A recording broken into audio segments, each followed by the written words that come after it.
Saudi আরবের সাথে মিল রেখে আনোয়ারা উপজেলা সহ দক্ষিণ চট্টগ্রামের ৭টি গ্রামসহ চট্টগ্রামের বিভিন্ন এলাকার শতাধিক গ্রামে শুক্রবার পবিত্র ঈদুল আজহা উদযাপন করা হয়েছে। সাতকানিয়া উপজেলার মির্জাখিল দরবার শরীফের অনুসারীরা হানাফি মাযহাবের অনুসরণে হজ্জের পরের দিন ঈদুল আজহা পালন করেছেন। দরবার শরীফের অনুসারীরা ২০০ বছর পূর্ব হতে এ নিয়মে ঈদুল আজহা পালন করে আসছেন।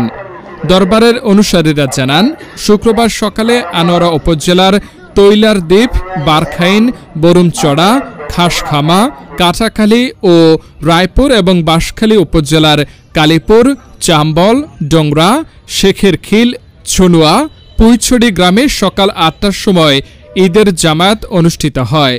দরবার সূত্র জানায়, মির্জাখিল দরবার শরীফের খানকা মাঠে সকাল ৮টার সময় ঈদুল আজহার প্রধান জামায়াত অনুষ্ঠিত হয়। হজরত ইমামুল আরেফিন ড মৌলানা মোহাম্মদ মকসুদুর রহমান নামাজে ইমামতি করেন।